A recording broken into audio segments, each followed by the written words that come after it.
Hello, I'm Arundhati Chakrabarti, and my topic for IB presentation is Challenges in Income Inequality in India and Ameliorative Measures. So, post the economic liberalization, India has been one of the fastest growing economies in the world. India's growth story from being a struggling economy in the 1950s to a $2 trillion plus economy in the 2020s has been quite impressive, but not enough to support its constantly expanding population.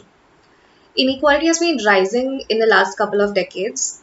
The richest have cornered a huge proportion of the wealth. They are getting richer at a much faster pace, while the poor are still struggling to earn a minimum wage and access quality education and healthcare services, leading to the increased divergence.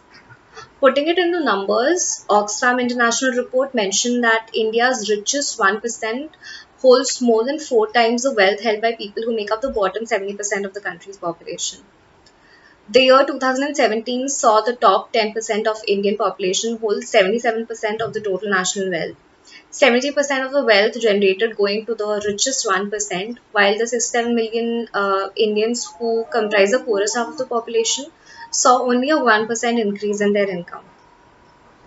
The Census Bureau also reports the Gini Index, which is basically a summary statistic that measures the dispersion of the income on a scale of 0, wherein everyone has the exact same income, and to 1, where 1% has all the income. So the last official record of Gini coefficient was 0.35, and currently it is supposed to be around zero point 0.5. There are typically three dimensions of inequality pertinent in India. The local level inequality within the rural villages and urban blocks accounts for the bulk of overall inequality in India. Understanding what occurs at the local level is thus the most important for understanding the overall inequality. Even the national averages mark the disparities across social groups. And another dimension where India stands out is gender based inequality. While the gender gaps in education and nutrition have been closing over the couple of years, the disadvantaged position of women is still very visible in the labor market. Now, moving on to some of the reasons of inequality. Unemployment is the main reason for low level of income of majority of Indian people, and the consequent low productivity of labor. So low labor productivity implies low rate of economic growth, which is the main cause of poverty and inequality of the large masses of people. Inflation is another cause.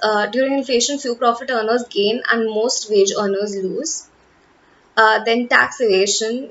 In India, the personal income tax rates are very high, and high tax rates encourage evasion and avoidance and give birth to a parallel economy. Licensing policy adopted by the government is also responsible for the growth of monopolies over the years. The government has favored big size companies and failed to protect the interests of the small scale producers. This long standing policy has resulted in concentration of economic power in the hands of some big industrial houses, and finally, subsequently, it led to the income inequalities.